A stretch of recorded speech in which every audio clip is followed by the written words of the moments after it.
Terima kasih, Pak Isan. Assalamualaikum warahmatullahi wabarakatuh. Waalaikumsalam warahmatullahi wabarakatuh. Salam kenal semuanya teman-teman Mitra SR12. Saya Zora Mateliova dari Produk Learning SR12. Jadi untuk materi Zoom kali ini kita akan membahas tema terkait produk knowledge SR12 untuk lansia dengan judul Mudanya Sehat, Tuanya Sejahtera. Jadi harus menjaga kesehatan dari selagi usia muda karena memang sakitnya itu tidak melihat umur, kemudian juga ada yang efeknya bakal muncul beberapa tahun kemudian. Nah, sebelum itu kita harus eh, tahu dulu nih, ada 4 kriteria lanjut usia menurut WHO. 5 sampai 59 tahun, kemudian ada yang namanya lanjut usia, itu udah dari usia 60 sampai 74 tahun. Selanjutnya itu ada lanjut usia tua dari usia 75 sampai 90 tahun. Nah, yang di atas 90 tahun ini termasuk ke dalam kategori usia sangat tua. Jadi untuk tentang lansia sendiri, seseorang dikatakan lansia apabila dia berusia di atas 60 tahun. Kemudian karena faktor penentu tidak dapat memenuhi kebutuhan dasarnya baik secara jasmani, rohani maupun sosial. Jadi di Indonesia batasan mengenai lanjut usia itu adalah usia 60 tahun ke atas. Nah, apa saja sih dan bagaimana sih masalah kesehatan yang sering terjadi pada lansia? Jadi masalah kesehatan yang sering terjadi pada lansia itu berbeda dari orang dewasa pada umumnya yang sering disebut dengan sindroma geriatrik, yaitu kumpulan atau gejala-gejala yang mengenai kesehatan yang sering dikeluhkan oleh para lanjut usia. Nah, jadi kesehatan lansia itu dipengaruhi oleh beberapa faktor. Yang paling tinggi itu adalah perilaku sebanyak 53%, kemudian ada dipengaruhi oleh lingkungan, kemudian juga dipengaruhi oleh pelayanan kesehatan. Nah, yang pertama adalah eh, salah satu faktornya itu adalah stres. Jadi untuk stres sendiri itu akan memicu beberapa penyakit pada lansia. Salah satunya adalah insomnia, depresi, hipertensi, obesitas, merokok. Nah, jadi memang faktor utamanya itu adalah stres pemicu dari semua penyakit. Nah, kemudian faktor utama dari gaya hidup tidak sehat itu ada 4. Yang pertama adalah diet yang tidak sehat, kemudian ketidakaktifan fisik, jadi malas bergerak dari mudanya, kemudian kebiasaan merokok dan juga stres. Nah, keempat kebiasaan ini atau faktor utama ini akan memicu beberapa munculnya penyakit serius seperti obesitas, osteoporosis, kemudian juga osteoartritis. Nah, jadi bagaimana kalau misalnya pola makan dan diet yang tidak sehat? Nah, untuk pola makan atau diet yang tidak sehat itu seperti makan yang tinggi kalori akan menyebabkan obesitas dan diabetes. Kemudian makanan yang tinggi garam itu akan memicu hipertensi. Kemudian makanan yang rendah serat itu akan memicu adanya kanker usus karena tidak adanya serat di usus akan sulit mencerna makanan. Selanjutnya, makanan yang kurang kalsium itu akan memicu adanya osteoporosis atau kerapuhan pada tulang. Kemudian penggunaan bahan perasa pengawet atau perwarna buatan itu akan memicu radikal bebas secara berlebihan. Nah, kemudian yang keempat adalah ketidakaktifan fisik. Jadi apa saja sih kemungkinan penyakit yang muncul jika sedari dininya kita jarang bergerak atau menjadi orang yang mageran gitu. Nah, secara umum ketidakaktifan fisik atau yang disebut dengan physical inactivity akan memicu beberapa penyakit klinis yaitu seperti obesitas karena memang penumpukan lemaknya akan semakin banyak jadi karena jarang bergerak. Kemudian diabetes mellitus, hipertensi, penyakit jantung koroner, stroke, osteoporosis dan juga nyeri punggung. Nah, ini adalah eh, hal-hal yang disebabkan karena merokok dari usia mudanya. Nah, untuk yang kita ketahui sendiri, memang rokok itu tidak baik untuk kesehatan. Kenapa? Karena banyak faktor yang muncul setelah kebiasaan merokok. Salah satunya itu adalah yang paling berbahaya, penyakit jantung koroner dan stroke. Untuk itu, eee, sedari sekarang kita harus menjaga kesehatan dan mengurangi kebiasaan-kebiasaan buruk agar nanti masa tuanya bisa hidup sehat. Nah, kemudian materi yang kedua, kita akan membahas tentang gejala masalah kesehatan pada lansia. Jadi apa saja sih, gejala yang terjadi pada lansia pada umumnya. Nah, yang pertama adalah yang tadi, immobility, adanya kurang bergerak. Penyebab utama kurang bergerak adanya seperti rasa nyeri, lemah, kekakuan otot, ketidakseimbangan, kemudian psikologis depresi atau demensia. Jadi kadang ada yang konsultasi terkait, eee, tulangnya sakit, kemudian lututnya sakit, asam urat, ya. Itu sebenarnya walaupun sudah minum obat masih merasa sakit karena memang faktor dari diri yang sakit sendiri itu memang dari dulunya itu memang kurang bergerak. Jadi hal tersebut juga memicu nyeri, rasa nyeri pada otot dan kekakuan otot. Kemudian instability atau, instabilitas dan jatuh. Jadi ini dipengaruhi oleh faktor yang ada pada pasien misalnya kekakuan sendi, kelemahan otot, dan yang mempunyai gangguan keseimbangan penyakit misalnya seperti hipertensi, diabetes mellitus, dan jantung.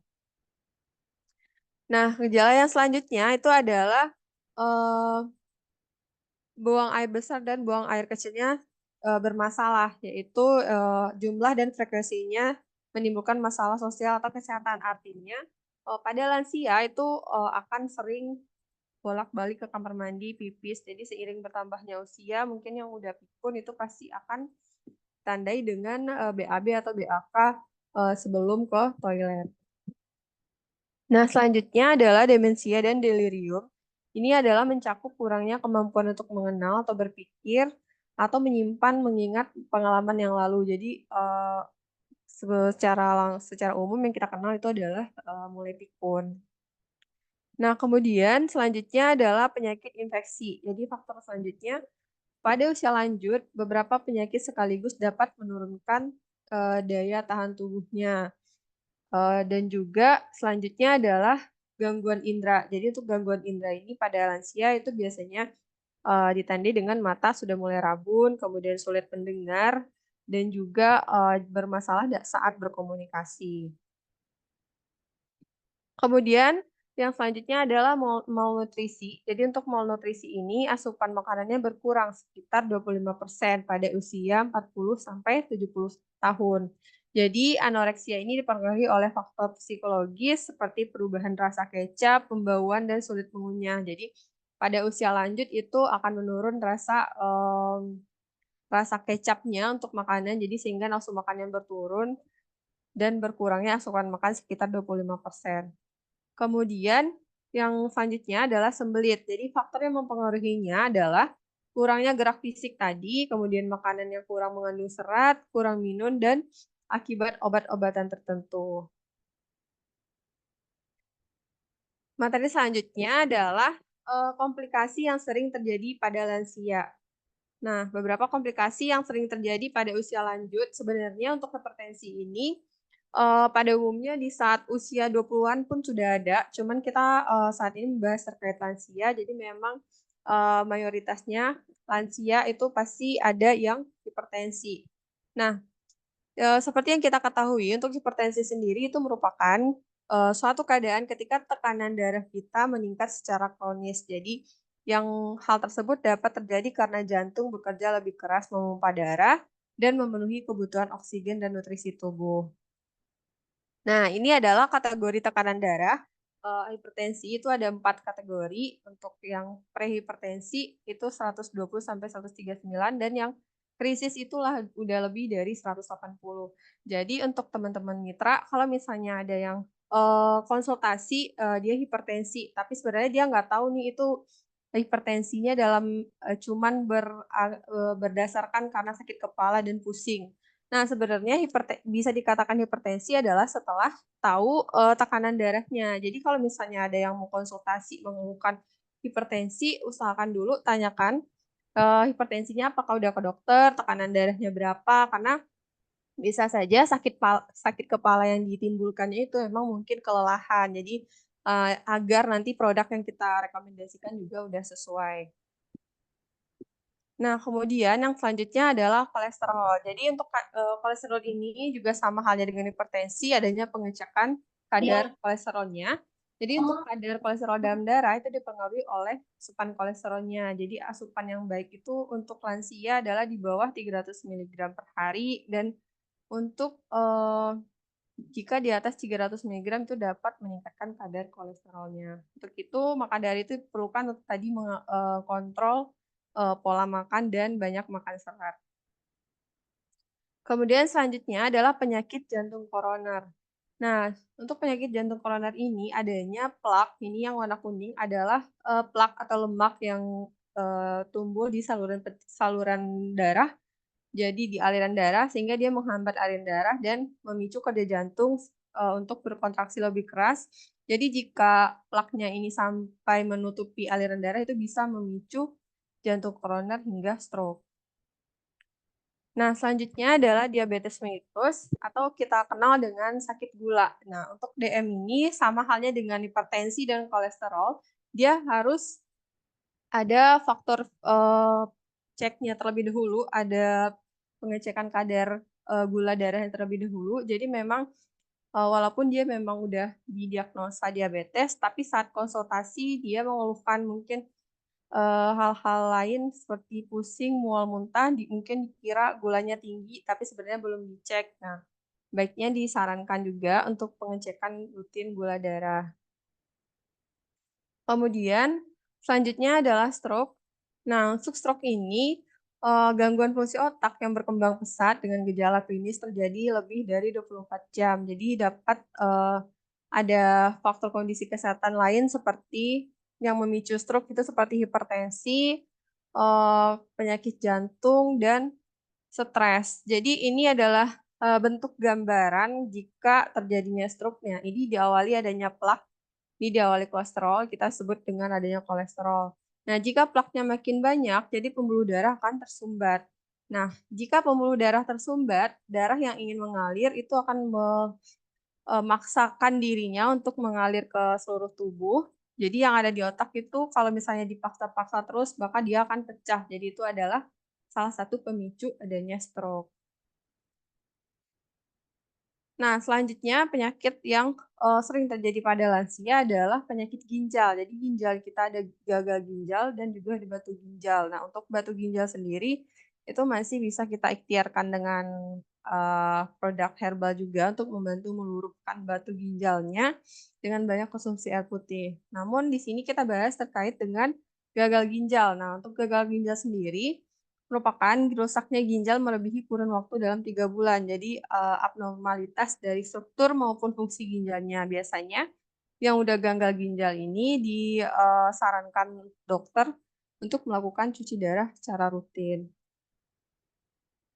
Nah, ini adalah berdasarkan Kemenkes sendiri tanda dan gejala penyakit gagal ginjal kronis. Jadi coba-coba diwaspadai mungkin dari sekarang menjaga kesehatannya. Yang pertama adalah tekanan darah tinggi, selanjutnya adalah perubahan frekuensi dan jumlah buang air kecil dalam sehari menjadi lebih sedikit biasanya. Kemudian adanya darah dalam urin, dalam air pipisnya ada darah, kemudian lemah serta sulit tidur, kehilangan nafsu makan, sakit kepala, tidak dapat berkontraksi, gatal-gatal, mual muntah, dan yang terakhir adalah bengkak terutama pada kaki dengan pergelangan kaki serta kelopak mata pada waktu pagi hari. Nah, berdasarkan survei yang didapatkan di Kemenkes Indonesia, terakhir itu ada tahun 2019, 10 penyakit penyebab kematian tertinggi di Indonesia itu adalah stroke. Nah, jadi stroke yang kedua disusul oleh penyakit jantung, kemudian diabetes mellitus, TBC, gangguan hati, paru-paru, diare, hipertensi, saluran nafas, dan neonatal. Nah, pada 2022, untuk riwayat koneksi yang dimiliki lansia di Indonesia itu mayoritas adalah hipertensi. Jadi emang hipertensi ini sebenarnya dari usia muda itu sudah menyerang banyak orang karena memang faktornya itu mudah banget faktor yang sering kita lakukan sehari-hari seperti stres, begadang, konsumsi banyak gula, dan lainnya. Nah, ini adalah 10 penyakit yang ada di Indonesia yang tertinggi itu adalah stroke. Jadi memang stroke ini diawali, tapi stroke ini diawali dengan penumpukan kolesterol, kemudian penyumbatan pembuluh darah, baru terjadinya penyakit jantung hingga stroke. Nah, yang terakhir adalah terapi. Jadi saat ini kita materinya fokuskan terapi non-farmakologi. Non-farmakologi ini artinya terapi bukan obat-obatan. Jadi untuk obat-obatan sendiri, bagi yang memang sudah rutin obat sama dokter, obatnya tetap diminum. Jadi untuk ikhtiar herbalnya, kita tetap ikhtiar produk SR12. Apa saja produk yang disarankan untuk beberapa keluhan atau penyakit yang sudah disampaikan tadi. Nah, sebelumnya kita akan terapi farmakologi. Nah, jadi di sini adalah segitiga piramida dalam menjaga makanan. Makin ke bawah dia akan makin lebar dan itu harus yang paling banyak kita konsumsi. Nah, paling bawah dulu itu adalah air putih. Jadi memang faktor utamanya itu adalah segala penyakit itu perbanyak konsumsi air putih. Kemudian yang kedua itu perbanyak konsumsi nasi yang banyak protein karbohidratnya. Selanjutnya itu ada sayur-sayuran. Setelah itu baru disusul dengan susu, yogurt, dan keju, makanan pendukungnya, daging, telur, ikan, dan kacang-kacangan. Nah, yang paling terakhir itu mungkin makanan yang ada kandungan kalsium, vitamin B-nya, suplemen seperti makanan berlemak, berminyak, dan manis ini cukup dikonsumsi sesekali, jangan dijadikan rutin. Yang kedua, non-farmakologinya adalah rutin olahraga minimal 1 kali seminggu. Nah, kemudian ketiga adalah melakukan pemeriksaan kesehatan secara berkala, artinya mengecek tekanan darah, kadar gula darah, kolesterol, dan asam urat. Jadi kalau misalnya dirasa memang sudah krisis sakitnya itu rutin dilakukan minimal itu 1 kali 2 minggu. Tapi kalau misalnya keadaannya sehat-sehat itu bisa dilakukan 1 kali sebulan dalam pengecekan kesehatannya atau kita kenal dengan medical check-up. Nah, masuk ke dalam terapi herbal SR12. Jadi di sini kita rekomendasikan 4 produk yang aman untuk lansia, yaitu ada Moxi-Propolis, kemudian PCO, Gomilku Gold, dan Habatus Sauda yang baru launching. Nah, yang pertama kita masuk bagaimana sih Gomilku Gold ini bisa menurunkan kolesterol atau menjaga kadar kolesterol tetap pada angka normal. Jadi mekanisme penurunan kadar kolesterolnya itu dipengaruhi dengan kandungan MCT. Nah, MCT ini adalah salah satu jenis lipid yang baik di dalam gula milkunya sendiri, itu medium chain triglyceride. Nah, itu adalah asam lemak rantai sedang atau dia akan langsung dibawa aliran darah melalui pembuluh darah. Jadi dalam gambaran aliran darah tadi, si MCT ini dia tidak akan menumpuk di pembuluh darah seperti mungkin makanan-makanan lain itu yang mengandung lemak, itu dia akan menumpuk di sana. Sedangkan Gomilku Gold ini saat dikonsumsi dia tidak akan menumpuk di pembuluh darah, maka dia langsung dicerna di metabolisme di organ hati, di dalam hati nanti dia akan diproses menjadi energi dan dia tidak disimpan dalam bentuk cadangan lemak dan tidak diubah menjadi kolesterol seperti yang digambar tadi. Kemudian energi yang dihasilkan ini akan digunakan untuk pembakaran seluruh tubuh. Jadi dia mengaktifkan semua kelenjar endokrin, menstimulus sintesis insulin dan pankreas, dan juga sehingga dia dapat menurunkan kadar kolesterol darah.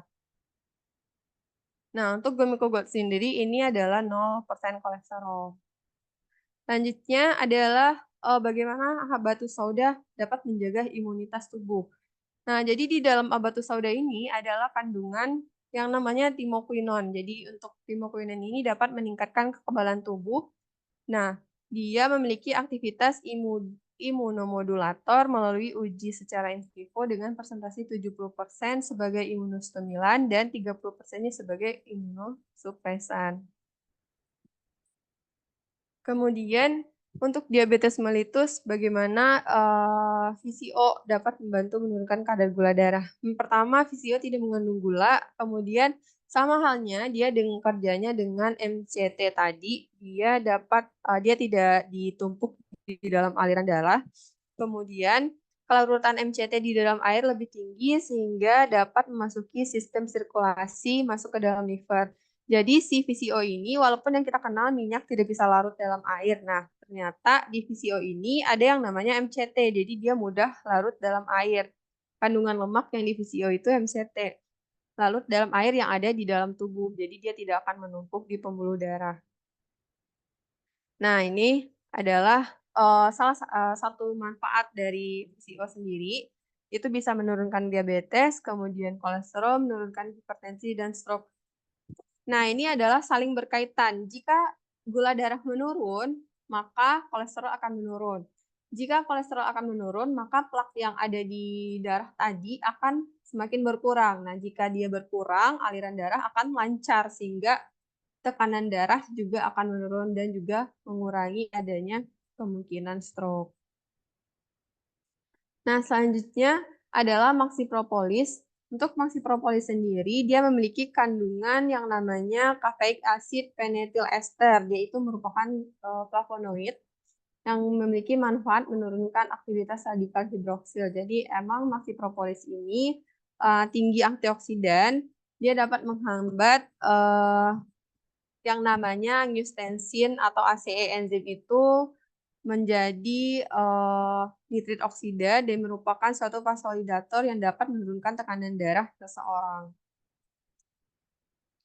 Nah, diabetes mellitus dalam maksipropolis. Maksudnya maksipropolis dapat menurunkan kadar gula. Jadi untuk propolis ini kemungkinan menurunkan kadar gula darah melalui pengaturan homeostasis dan meningkatkan jumlah sel T. Jadi kebanyakan produksi sitokin itu diaktifasi dan diatur oleh ada nama sel T di dalam tubuh kita. Jadi propolis ini mengandung antimikroba dan antiinflamasi. Dan antiinflamasi maksudnya anti radang. Nah, anti radang itu sebenarnya bukan hanya bengkak, dia ada merah, bengkak, panas, itu disebut radang, dan kemungkinan berkontribusi mengatur imun propolisnya dapat menstimulasi sel pankreas yang ada di hati dan memproduksi insulin. Jadi dia dapat menurunkan kadar gula darah.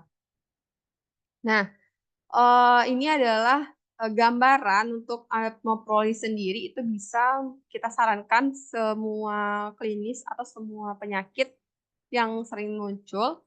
Jadi dia di tengah-tengah memang dia sebagai antioksidan, dia bisa untuk panca indera itu mata, hidung, telinga, dan mulut. Kemudian dia bisa untuk penyakit infeksi seperti TBC, hepatitis, dan lainnya. Kemudian dapat dikonsumsi untuk penyakit gula darah. Kemudian untuk ginjal juga bagus dan juga untuk kardiovaskular seperti penyakit jantung, anemia, hipertensi, dan juga untuk saraf, dia juga untuk stroke dan tulang, kesehatan tulang. Nah, jadi bagaimana kunci untuk menjaga badan tubuh sehat saat tuanya? Adalah kuncinya di sini adalah bahagia. Yang pertama adalah berat badan berlebih harus dihindari. Kemudian A-nya adalah atur makanan gizi seimbang. Kemudian hanya hindari faktor resiko penyakit degeneratif. Itu seperti tadi, yang faktor resikonya itu merokok, makan diet yang tidak baik, kemudian stres, begadang, dan lainnya. Kemudian agar terus berguna dengan mempunyai kegiatan yang bermanfaat, artinya sibukkan diri dengan kegiatan yang bermanfaat dengan dapat mengurangi stres. Kemudian gerak badan teratur wajib dilakukan seperti olahraga rutin, maksimal 1 kali seminggu. Kemudian ikhtiar dalam artian ikhtiar terapi, ikhtiar berdoa juga, berobat farmakologisnya dan non farmakologisnya. Kemudian yang terakhir adalah awasi dengan memeriksa kesehatan secara berkala. Jadi mungkin bagi-bagi teman-teman mitra yang punya lansia di rumahnya disarankan memang menjaga kesehatan dari sekarang. Untuk kalau misalnya memang udah punya penyakit degeneratif, lakukan pengecekan secara berkala ke rumah sakit atau puskesmas terdekat. Nah, pengobatan secara farmakologis menyebabkan ketergantungan obat dan juga mahalnya biaya obat-obatan. Farmakologi membuat masyarakat beralih pada alternatif pengobatan secara non-farmakologi dengan modifikasi gaya hidup dan kembali ke pengobatan secara alami. Jadi, ada beberapa customer yang memang tidak mau berobat ke dokter karena takut, kemudian juga keterbatasan biaya. Nah, Untuk itu kita bisa alihkan atau kita sarankan ikhtiar terapi S12, tapi tetap kalau misalnya untuk penyakit yang serius disarankan ke dokter, dan juga jangan lupa kata kunci dari herbalnya itu jangan untuk mengobati, tapi untuk ikhtiar terapi, karena memang kita tidak menjual obat. Nah, terima kasih untuk materi hari ini cukup sekian. Kalau misalnya ada yang kurang jelas atau mau ditanyakan, boleh raise hand atau di kolom chat. Aisan. Oke, terima kasih Mbak Zora atas materinya. Biasa ya. Memang kita ini harus menjaga kesehatan dari saat ini ya. Ya. Jadi agar nanti ketika kita udah masuk ke usia, tadi sudah jelaskan ada masa-masa usia sampai dengan 60 sampai 70 ya, biar nanti kita hidup agar lebih sehat ya, bisa nanti kita bermain dengan cucu anak cucu kita.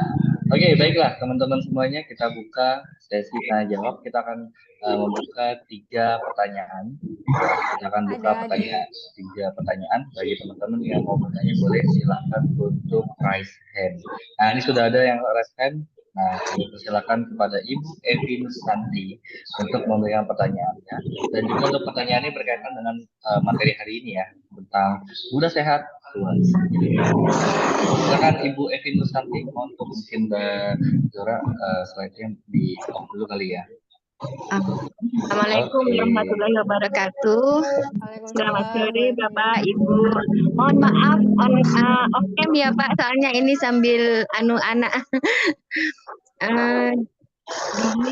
Gini Bu Zora, apakah Gomilku Gold itu bisa diminum dengan madu yang dari SR12? Oke. Jadi makasih Mbak untuk pertanyaannya. Untuk Gomilku Gold, Gomilku Ori, strawberry, dan coklat itu boleh dicampurkan dengan madu S12, karena beberapa memang ada yang ingin menambahkan rasa manis lagi. Kemudian itu untuk madu sendiri juga berkhasiat dalam sebagai antioksidannya, jadi nggak mempengaruhi atau menambah atau mengurangi khasiat. Itu ya Bu Evi. Oke, terima kasih Bu. Sama. Oke, sudah dijawab ya Bu Evi ya. Oke, selanjutnya nih kita serahkan lagi kepada Ibu Sophie Rupat untuk memberikan pertanyaan. Jika berkenan mohon tuh aktifkan videonya Ibu. Assalamualaikum Ibu. Waalaikumsalam. Sama Pak. Mau nanya nih, Gomilku Gold sama VCO kalau misalnya untuk penderita kolesterol atau diabetes bisa minum Mbak? Bu, sama. Nggak apa-apa, panggil Mbak, masih muda. Ibu. Untuk Gomilku Gold dan VCO boleh rekomendasi buat penderita diabetes, karena keduanya sama tadi ada kandungan MCT tadi yang asam lemak rendah sedang, jadi dia tidak mengendap di aliran darah. Kemudian yang cara konsumsinya, untuk cara konsumsinya itu bisa kalau misalnya dia nggak ada riwayat asam lambung, VCO-nya bisa diminum sebelum makan. Tapi kalau misalnya ada riwayat asam lambung, bisa diminum ganti-gantian, misalnya sesudah makan pagi itu minum VCO, kemudian nanti malamnya minum Gomilku gitu. Tapi balik lagi untuk diabetes itu memang kalau misalnya harusnya rutin pengecekan gula darah itu minimal 1 kali seminggu. Oke Bu, terima kasih. Berarti kalau susu yang biasa juga bisa ya untuk kolesterol? Bisa. Oke, makasih Bu. Tanya aja kayak gitu. Soalnya banyak pasien yang customer yang punya kolesterol, dia pengen minum Gomilku. Jadi saya sarankan ke PCO aja sih, karena kan belum berani untuk sarankan ke susu. Nah, makanya pas ada ini Zoom saya mau tanya ke langsung gitu. Makasih Bu. Iya, tapi nanti tetap awal konsumsi itu 1 kali sehari dulu untuk semuanya. Oke, sudah terjawab ya Bu Sophie ya. Terima kasih Bu Sophie. Oke, selanjutnya ini ada Andini Mulia ya, Ibu Andini Aulia, boleh silakan Ibu untuk memberikan pertanyaan. Ya, terima kasih sebelumnya Coach. Di sini saya mau bertanya terkait konsumsi susu Gomilku. Jadi kan ada di Google itu kan ada larangan untuk mengkonsumsi susu untuk yang sedang pilek, batuk. Lalu untuk Gomilku sendiri apakah termasuk yang dilarang atau tidak? Oke, ya. Jadi untuk beberapa memang terima kasih Mbak ini pertanyaannya. Nah, jadi kalau misalnya kita cari-cari di Google itu memang banyak susu, tapi kita nggak tahu nih susunya susu apa, susu sapi kah, susu nabati atau susu kambing. Jadi untuk sebelumnya kita kembali lagi sebelumnya perbandingan antara susu sapi dan susu kambing dulu nih. Jadi untuk susu sapi, susu kambing yang ada di Bondoku itu ada tidak ada protein penyebab alerginya atau pemicu alergi, sedangkan di susu sapi itu ada protein yang terkandung di dalam. Faktor utamanya adalah virus, bakteri. Salah satunya adalah memicu alergi. Nah, untuk Gomilku sendiri itu boleh dikonsumsi bagi yang menderita pilek atau pilek batuk, tapi memang baiknya itu dimulai 1 kali sehari dulu karena sebenarnya bukan nggak boleh dikonsumsi karena apa-apanya, cuman memang khawatirnya ada beberapa orang mungkin yang alergi susu, jadi kita nggak tahu nanti di 1 kali minum dulu kalau misalnya masih aman boleh dilanjutkan. Jadi alergi di sini dalam artian seperti mungkin diare, jadi tidak memicu pileknya.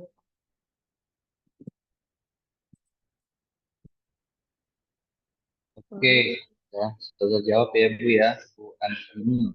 Tadi juga Bu Andini ada chat mungkin pertanyaan sama ya Bu ya.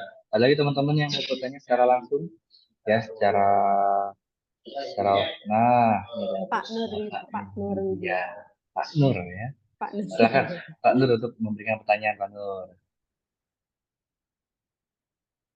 Assalamualaikum warahmatullahi wabarakatuh. Kak, ini saya Salam, Pak. ada pertanyaan dari customer. Itu tipes itu katanya tidak boleh minum susu Gomilku atau susu. Terus saya sarankan pakai VCO. Nah, terus kemudian VCO itu seharusnya dikonsumsi setelah makan atau sebelum makan untuk tipesnya. Itu. Yang pertama itu. Yang kedua, ada saudara saya direkomendasikan untuk batuk itu pakai yang Gomilku coklat.